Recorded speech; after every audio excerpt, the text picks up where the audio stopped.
Hey everyone, thanks for tuning in to Prescott today. I'm Prescott Mayor Greg Mingarelli, and thanks for joining us for our show today, Everything Arizona's Christmas City. And with me today is Ann Stewart with our tourism department. Thank you so much for being with us today. Thank you for having me. Well, this is a fun show. There's nothing more I love than Christmas, and to be in Arizona's Christmas City, what a joy it's going to be this year. You know, last year we didn't get to do the things that we normally do with the parade and some of the other big events because of COVID, which was, I have to tell you, it was one of the hardest things I ever went through, is not being able to do many of our Christmas events. I agree. I think we all look forward to the season and the multiple events and people being out and just the bustling spirit. And this year we're all looking forward to that returning. So, you know, I think it's going to be just a grand year because of the lack of events. Last year, people are going to come out in mass. I thought it was interesting last year, and when we had the Christmas lighting, and we couldn't have the formal event, as you know, yet people still came out and kind of had an informal event. And that just tells you how much our citizens love what we do at Christmas time. And so I'm so thrilled that we get to do that this year. Absolutely, yeah. You know, of course, our local residents, but all the state residents as well. We're Arizona's Christmas City. And I know this year we'll have a lot of our neighboring states joining us again too.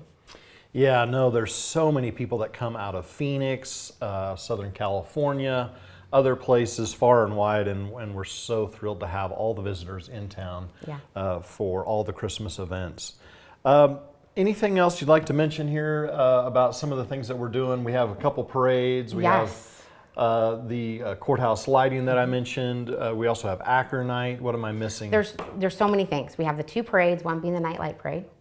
And then, we have our signature events, which includes the courthouse lighting, Cronite. It all wraps up with the boot drop on New Year's Eve. But during that time, the numerous theatrical plays, musical performances, wild lights and animal sites at the zoo. Our zoo animals even get into the spirit. Charlotte Hall's, Frontier Christmas. They actually added a new event this year. It's a radio show, which is on the calendars now if people want to go look at that. And then, of course, the Gingerbread Village, which is always so fun to see. The school children do it. Businesses get involved, private individuals. And then one of my favorites is actually storytellers at the Museum of Indigenous People. And so there's so many that go on for the end of Thanksgiving all the way through the middle of January. And you know, it's a regional approach, actually. We're going to talk mainly Prescott activities and events, yet over in Prescott Valley, they have lots of great things, the drive-through lights. Valley of Lights. Yeah. Right, and then even over our neighborhood, over the mountain, Cottonwood, they have a chocolate walk, which is a little bit similar to Cronite, but on a smaller scale, and you stroll and enjoy chocolate and music and shop as well.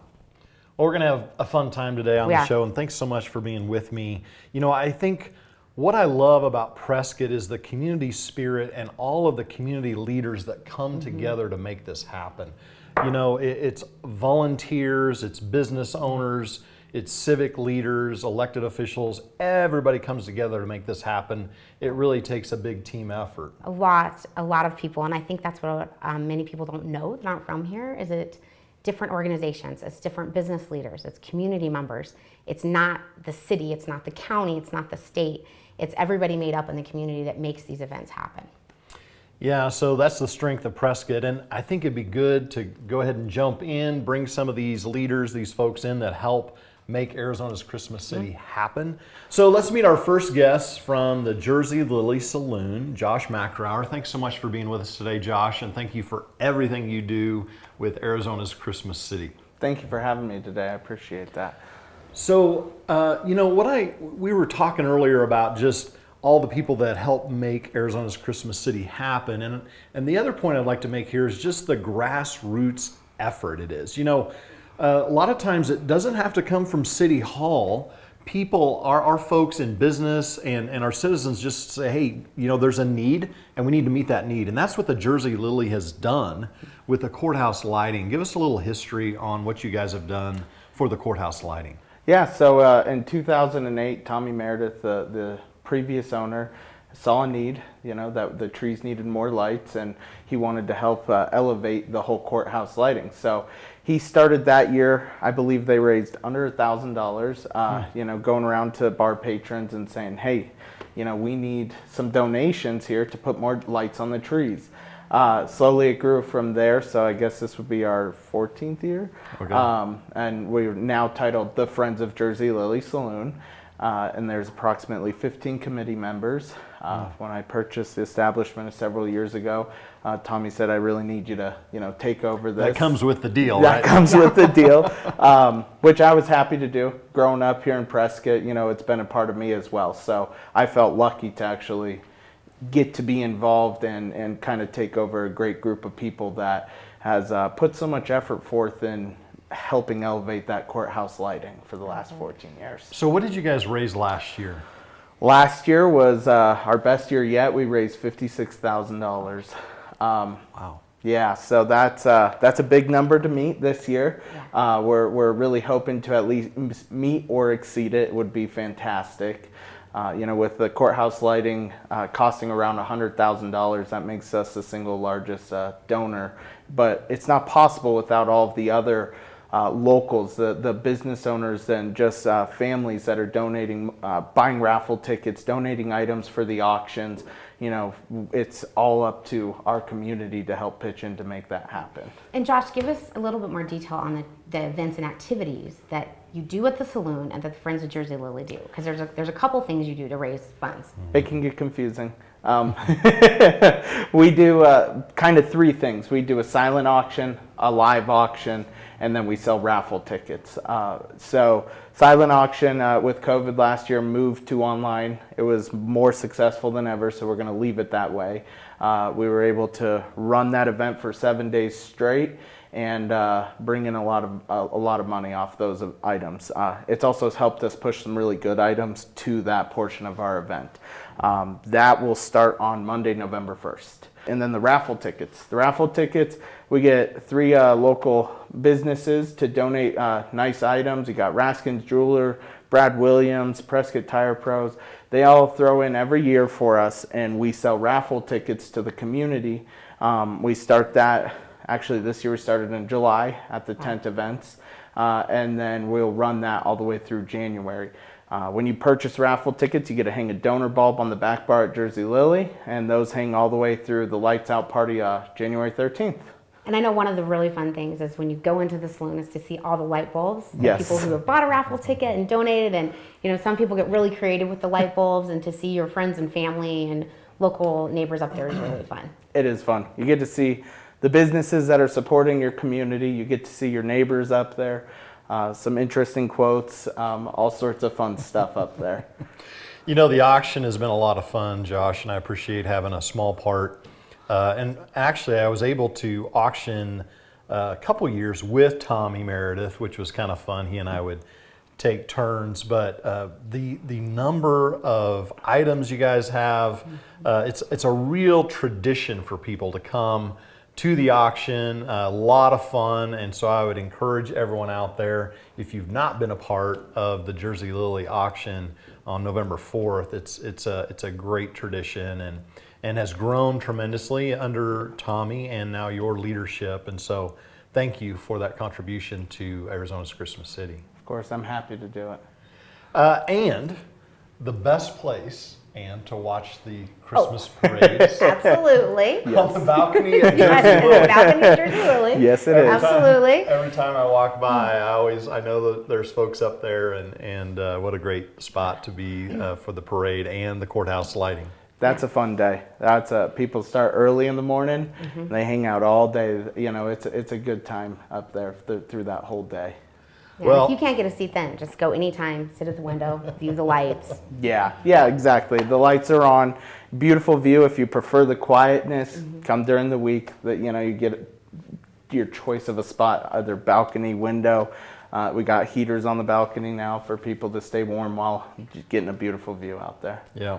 Well, thanks again so much, and I'm so glad you're able to get through the pandemic, and kind of now we're more on the other side of it for the most part. Yeah. I know that was a really difficult time, and yet you've persevered through that, and the cherry on top is $56,000 raised last year during the pandemic.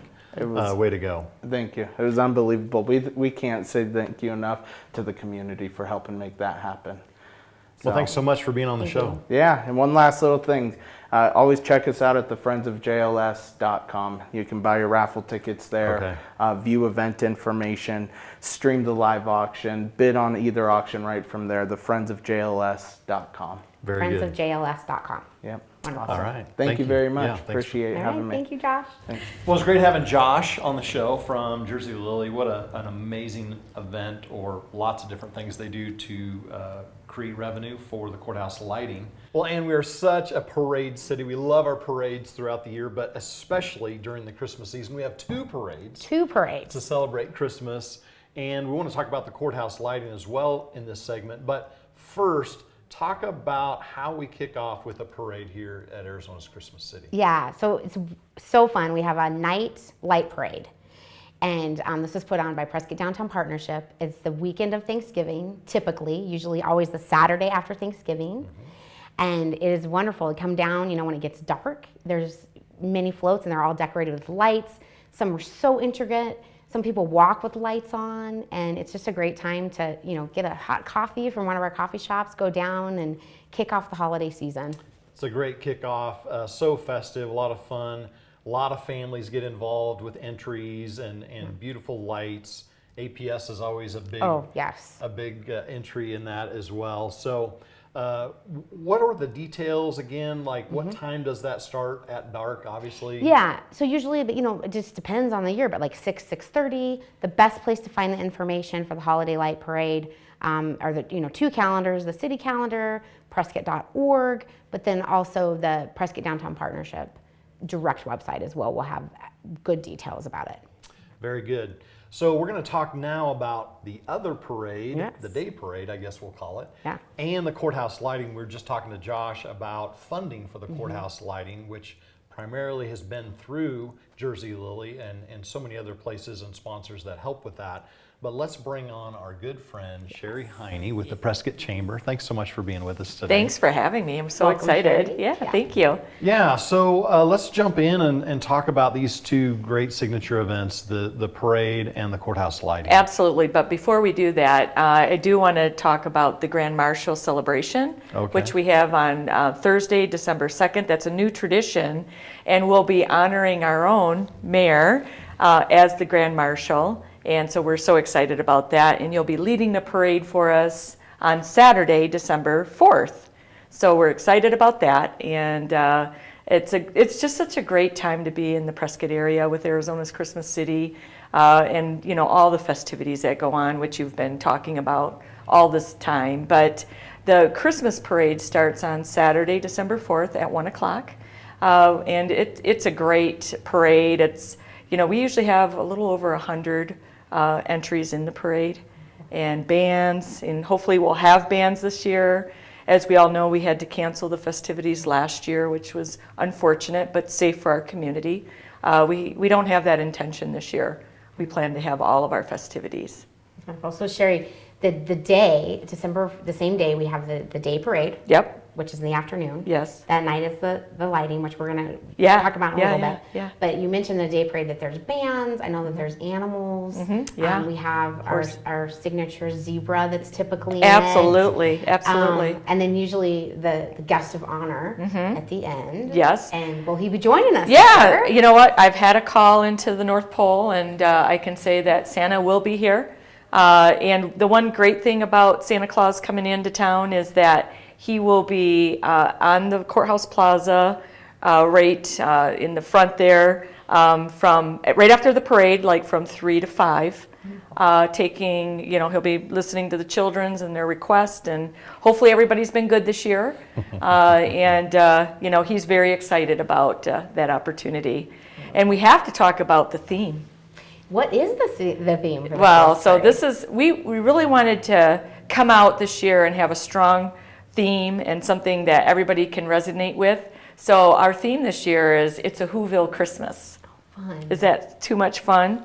So we're very excited about that. And this is our 39th annual parade. Oh, wow. So we're very excited, and we want to shout out to the Finley Automotive Group. They're our presenting sponsor for the parade, and obviously APS is our presenting sponsor for the courthouse lighting as well. And we have many others that contribute to the courthouse lighting, and we can't thank the Friends of the Jersey Lilly and the whole community for kicking in and helping with that, because it's such an important event, the courthouse lighting, and it's a huge economic impact to the market as well. Before we jump to the lighting, Yeah.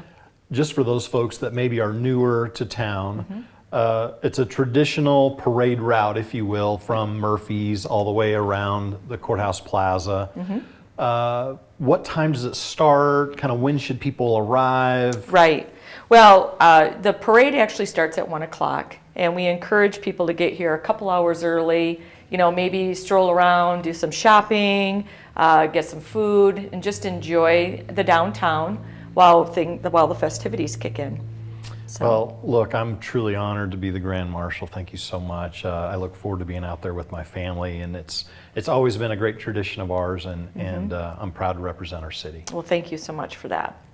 Should we talk about the courthouse lighting? Let's talk about the courthouse. Yeah, lighting. let's do that. So, as you know, the courthouse lighting is on the same day, which I'm thankful for, because it just makes the whole day Christmas Day, and then boom, everybody can just get involved and be a part of the community.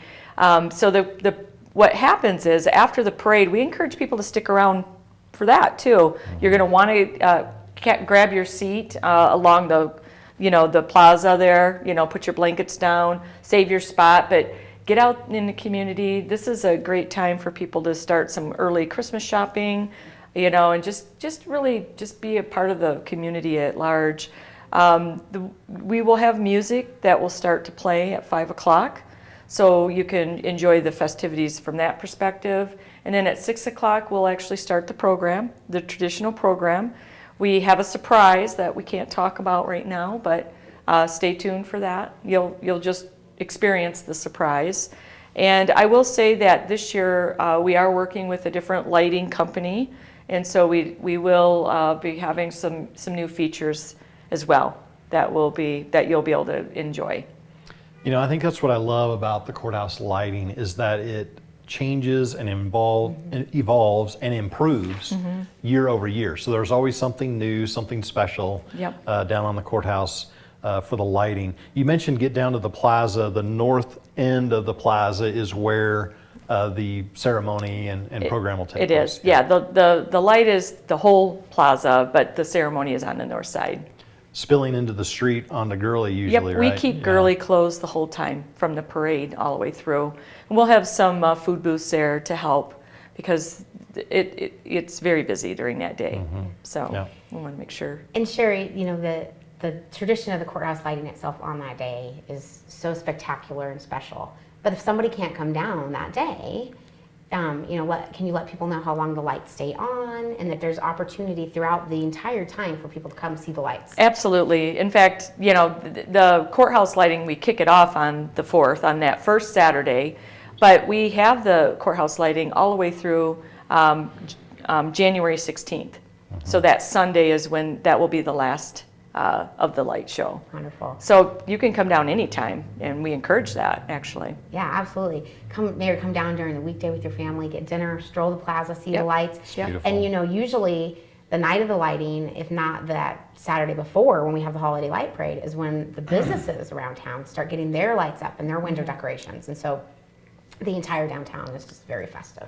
If you're having trouble getting into the Christmas spirit, once the lights go on in the courthouse, it's lights out, or actually lights on. Lights on. Lights on. It's great. Yeah. And we're just so excited. It just is so much fun. Yeah. Sherry, thank you for being here. And next, we're going to talk about one of our unique events, Cronite. And here to talk about that is Scott Curry and Steve Acker. Thank you for Tell us a having little bit us. about yourself and about Cronite. Cronite's, this will be its 33rd year. It started in 1988 by Yvonne Anderson, who took Mr. Acker's vision of putting music downtown and helping children with their with scholarships to help them promote their own career in music. And so it started off with 8 businesses and 8 musical groups. And now we're over 130 businesses and over 500 performers that night come in and volunteer their time. We close downtown basically, and we put a musical group in every probably 3rd store. And people, it's a big party for Prescott on December the 10th this year. Yes, Yeah. it is. So yeah, Acronite usually follows the Friday after the Saturday when the courthouse lighting is. Always. Always. It's Yes. tradition. Yes. And you mentioned it's the 33rd year. 33rd year. Wonderful. And on average, typically about how many businesses participate? About 140, 130, 140. Wow. Yeah, right in there. Right. So most people think that Acronite maybe might encompass around the square with the businesses, but it actually goes outside of that block as well. We started kind of in the square, and now we're kind of going down each leg as it gets bigger, you know? Yes. Wonderful. Because people want to be part of it. Even there's a place out in Frontier Village that they can't get close, but they're still putting a group in their restaurant so that people can come and dine and hear a little music and then come downtown. So tell us, how do folks participate with the scholarships? How does that actually work in terms of receiving that money? Every business donates a certain amount of money for and we as at the ACRA organization put a musical group in their store from 5:30 to 8:30. And then we have now for probably 10, 12 years, put tip bags in each store, and people come in and they'll donate $1, $10, we hope hundreds now and stuff. And so we raise that kind of money, and then at the end of Acronite, we pay all our bills and we get the money, and then children and their teachers both will what would you call it? They request a scholarship. Right, they request a scholarship, and they'll fill out some paperwork and so forth, and then and if they qualify, which I'd say the majority of all of them do, then they're part of our ACRA scholarship team, and we pass out last year, how many, well, last year not as much, but usually about $10,000 in scholarships or better. Or better, I think the year before it was closer to 17,000 in private scholarships. And we pay the teachers, not the student. So the student can't say, "Oh, I'm not going to go anymore." That's wonderful. Oh, so these are scholarships for like local private lessons? Individual Yes. private Okay. lessons. Yes. Okay. Right. And then if we have enough money left over, we go to each school district and we ask what their needs are. And they might need a piano tune, they might need sheet music or whatever. And we've been blessed for the last probably 5 or 6 years to give each school district around $5,000 for their music program. Yeah, Except for last year, because Acronite kind of didn't, it happened so minuscule, we didn't have enough money to do both the scholarships and the school districts. So if somebody is new to Acronite and it's going to be their first time to experience, or say it's a local who is wanting to come out and explore it again, what's your recommendation for them? Where can they go to look for information? Is there any tips that you might have for them to enjoy the event? On our website, acronite.com, as far as parking and stuff like that, we usually try and direct people in the right direction and so forth. And you want to get down here early because it does kind of get crowded. And if you're going to spend the night, get that hotel room in advance.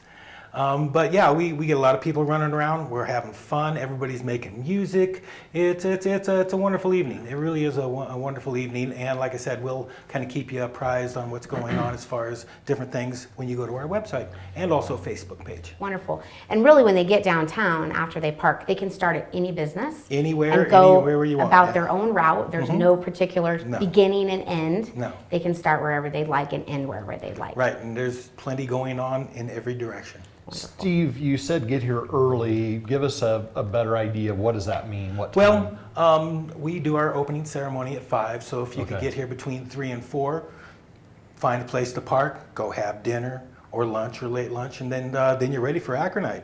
So yeah, get down here early, and we've been through Augie's over in the Frontier Village, we've been getting a bus and bringing people in because it's, let's face it, that's the hardest thing is finding a place to park. Parking, wonderful. So that information about the shuttle from Augie's will be on the website as well. Yes, that will be on the website. We're trying to get that together right now. Great. And Augie's always on board. You know, and what I love about this event, obviously it's a great cause for scholarships for kids in our community, and really the fruit of that you probably see in many of the musical groups that are participating. That, you know, I'm sure there are many that have been through the scholarship program and are now participating in the event. Yes, a lot of people know Johan. Yes. I coached him in Little League, by the way. There you go. He was one of our Acker scholarship people, and we have several in the community that have gotten the Acker scholarship and then gone to play for the Phoenix Symphony and stuff like that. So it is a huge thing for, and a lot of parents can't afford lessons all year round. So we'll maybe pick up 6 months of it or 4 months of it just to help out. One note when we're talking about people coming downtown, Mile High Middle School, they allow us to park around the track. Oh, wonderful. And so that puts in over 100 cars. And then we did hear that the Elks Theater will not be open for Acker Night. So we'll just concentrate more on the side streets and downtown for and then we always have dancing groups in the middle of the street. We have a few vendors coming down for like hot chocolate and things like that. We're still kind of seeing if people are on board for that and Wonderful. stuff. I love those dances, and I was going to say where I was headed is it's such a great event because you see all your friends and neighbors downtown. People maybe that you hadn't seen for weeks or months or whatever. It feels like a big family reunion downtown where you just keep bumping into your friends and having a lot of festivity and fun downtown, and the mob dancing. My girls have been a part of a dance company in the past, and they always love that, coming out of the crowd and doing, I guess it's called a mob dance. The flash mob. Flash mob. Yes, I know it's fun. No, and Yeah. you're right. I think, you know, you walk into a store, and it's great too to go into a store you might not have been in for a while and do some shopping, and you might see somebody you hadn't seen, and it really gets you in the spirit. But Scott, you brought up something, is besides, you know, maybe Elks not being able to be open this year, is there anything different in the event that people should know about? Or Since we kind of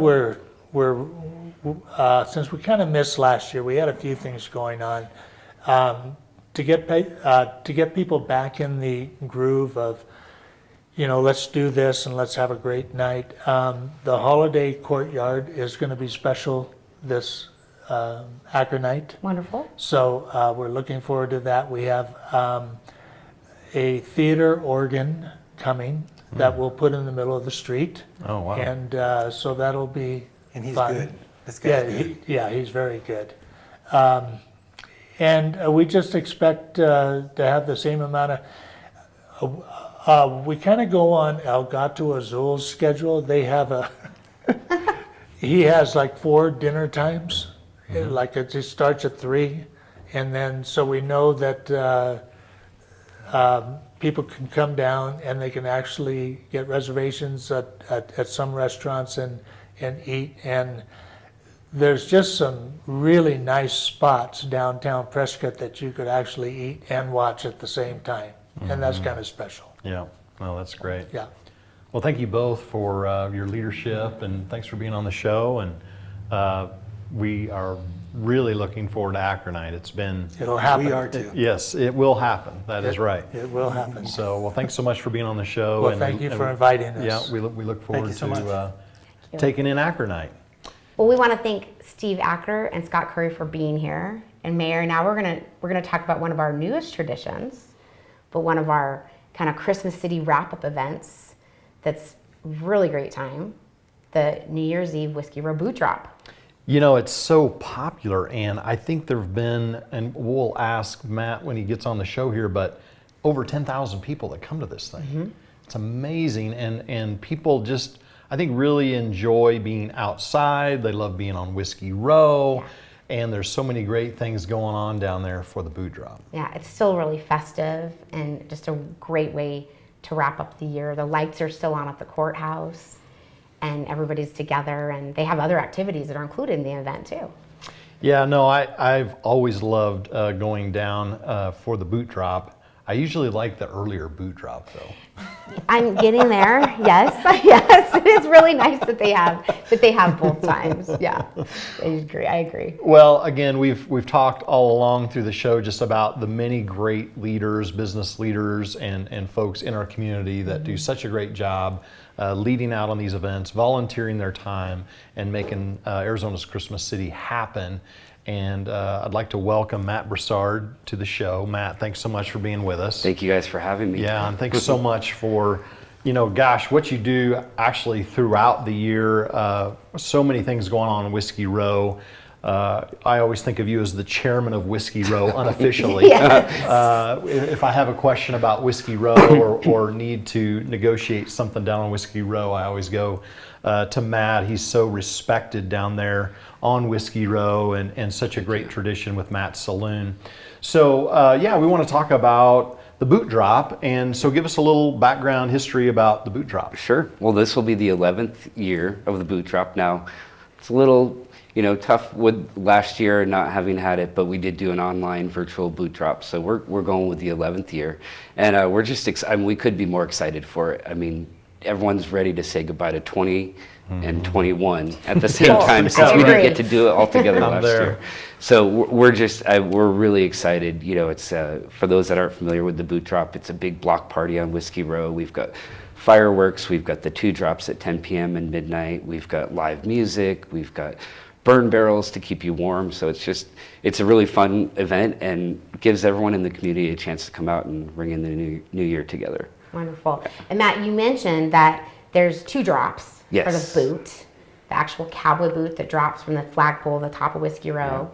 Yeah. You mentioned one is at 10 p.m. Yes. And one is at 12 p.m. But what time does the event open? Like when do the gates open? Sure. And this is Whiskey Row, like you block off all of Whiskey Row. Yeah, we block off Whiskey Row from Gurley to Goodwin, and the event starts at 8 p.m. And so those that aren't familiar with the boot, it's a 6-foot illuminated boot. It's got over 1,000 LED lights on it. We drop it down the flagpole of the Palace building. So it drops about 33 feet, which is pretty cool. And we've got the 10 p.m. and the midnight drop. So the 10 p.m., we celebrate basically with the East Coast, the ball drop in New York. And, it's great for families or those that don't want to stay out till midnight or maybe have somewhere else to be at midnight. And then the big drop at midnight. So admission, tickets, information, where do people go to get more information? They can go to www.bootdrop.com. And it's a free event, other than we've got food vendors and hot chocolate and stuff like that. Of course, that's not free, but family-friendly event. So we encourage people to bring their kids down. It's great for all ages, and there's kind of something for everyone there. Wonderful. Yeah. And I know that, just like all of our events for around the Christmas season, it's a labor of love. Are you looking for volunteers? We are always, it does take a lot to put it on, between setting up, earlier in the day to closing down at 12:30 in the morning and cleaning up the street. So anyone that's interested in volunteering, they could definitely reach out to us at bootdrop.com and hit the contact us, and we'll get back in touch with them.